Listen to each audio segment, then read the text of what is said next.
Finarno tanarratti la begoota nageenyaati bikkatti tolchina. Madoo teenya wallaannanna. Biyya bareedduu tana taalagaan irraa koofee haqqisu aayyoo faabboon biratti haga badiitu wantana bikka itti goonee misoomsina. Nama isinii ta'u filadhaa. Hattuu birraa dhoorkaa. Kijibduu birraa dhoorkaa. Daldaltuu ulaa itti shubadhaa. Tokkummaa teessan cimsaa. Oromiyaa sagalee teessanii bilisoomsaan isin ijaaru. Gumaa jala keenya ni baafanna. Duubatti hin deebinu. Oromoon ni bilisoomti. Dhiiga ilmaan Oromootiin ni bilisoomti. Alaabaa keenya nu Oromiyaa Finfinneerra ni bulchina. Gumaa jala keenya ni baafna. Duubatti hin deebinu. Beelaaf deebuun jilbeeffannu. Ololtuuf gantuu bakka laannu.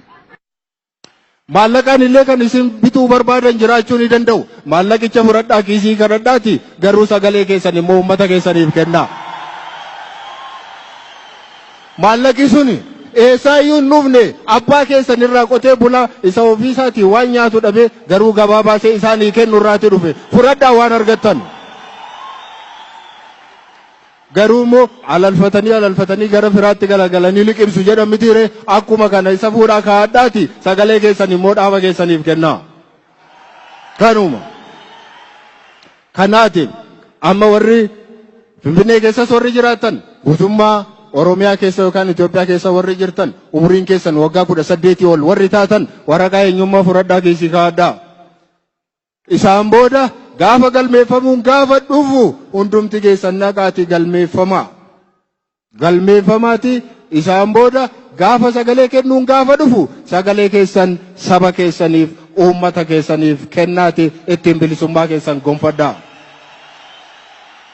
Yoo kana ta'uudhaa baate amma salagaa nu bituudhaaf jira. Maqaa keenyaan kan daldalu hedduutu jira. Kanarraati of eeggadhaa. Wanta nu isiniin jechuu barbaannu inni dhuma waa'ee daangaa keenya, waa'ee afaan keenya, waa'ee eenyummaa keenya, waa'ee Finfinnee, waa'ee eenyuunsa jedhan. Kun hundumtuu kan inni hiika argatu sagalee keenyaan mootummaa mataa keenya yoo hundeeffanneedha. Kanaatiif itti jabaadhaa isiniin jechuun barbaada. Kanaaf iddoo kanatti adda bilisummaa Oromoos haa ta'u dhaabbilee biraa maqaa qofaan otoo hin taane dhugaadhaan ummata Oromoof warra hojjetan hunduma isaanii wajjiniin hojjechuudhaaf fedha guddaa qabna hin barbaannas.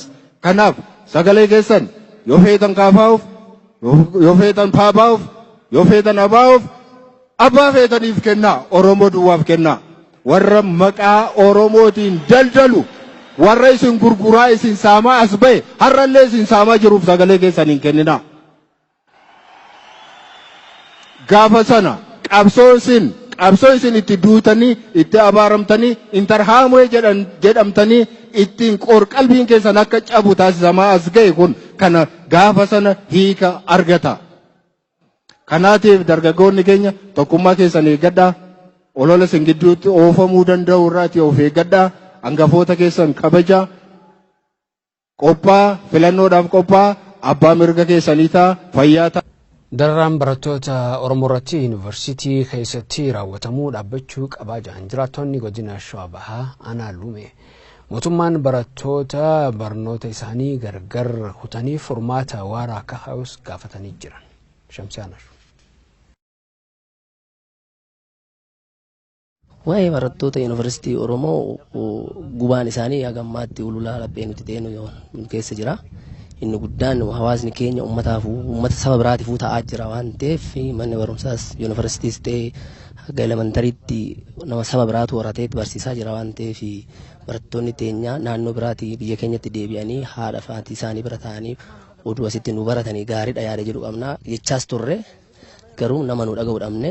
Osoo dhala isaa ta'e osoo obboleecha isaa ta'e osoo obboleettii isaa ta'e namni biyya kana bulchu nama waan ta'eef dhala of jalaa qaba.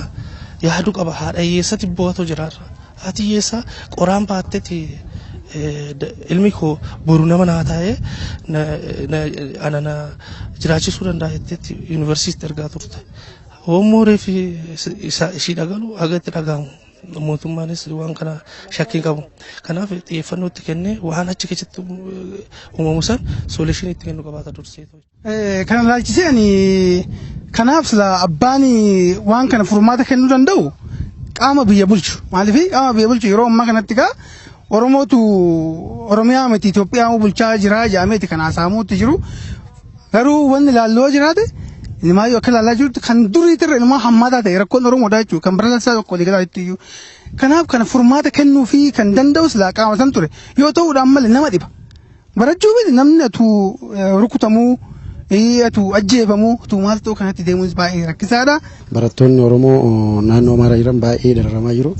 Kanaaf akka kiyyatti mootummaan wanta kana dhaabsise tarii guyyaa guyyaadhaan dhumaatii isaanii dhagaa jirras argaa jirras reeffi guyyaa guyyaan nutti galaa jira maaluma jennee dhibeensa rakkoo isaaniif sababa isaanii baruuf arguus hin dandeenye. Waan nun ajaa'ibu keessa ijoolleen teenya waldiyaa yuunivarsiitii irratti yoo du'an sanuu barattoota osoo hin taane humna poolisii naannoo saniitiin tumamanii yoo du'an haa ta'u malee Dambidolloo irratti ijoolleen akkasaa ta'an jedhanii miidiyaaleen adda addaa kan isaanii yoo akkasitti tamsaasaa turan baay'ee na gaddisiisas suni lubbuu biraa qaba kun immoo lubbuun isaan baanee hin butame jedhamee deebi'ee jira garuu inni sun baay'ee nama gaddisiisa waan ta'eef mootummaanis immoo ciisee jira iddoo sanitti.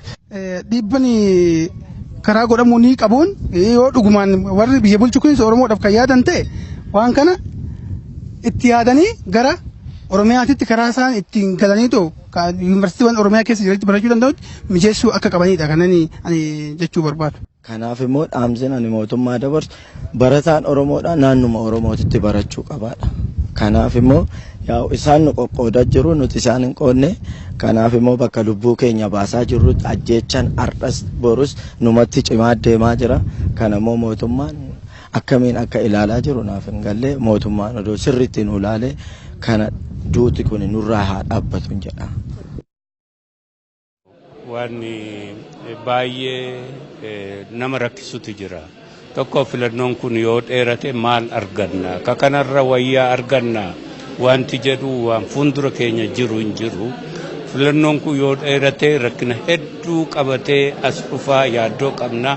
Mootummaan amma jiru mataa isaa irratti amantaa hin qabnu. Kana caalaa yoo dheerate immoo kana caalaas rakkina hedduu seenna jennee amanna. Rakkoo qaba jedhee yaada akkuma waliigalatti amma isaan murteeffatanii ka isaanii qofatu deeme isa juusanii fi malee akkuma waliigalatti yeroon isaan August 23rd jechuun yeroo galaanaati yeroo bishaaniiti yeroo keessattuu warri baadiyyaa jiru accessible hin taane isaan wajjin wal qunnamtiin dadhabuudha jechuudha. Kanaaf isa amma jiru waan hamaa lama sadii keessa isa irra wayyaa filatta. Kanaaf filannoon kun akkuma ta'utti hir'ina jiru keessatti yeroo amma ta'e jedhamu gidduutti uummataaf haala rakkisaa hin taane kan geejjibaaf rakkisaa hin taane sanarratti haasa'anii amma isa hagayya keessa godhan baddaa Oromiyaa fi baddaa Itoophiyaa bakka hedduu socho'uun rakkisaa ta'aa jira. rakkisaadha kun beekamaadha isa kana waan gari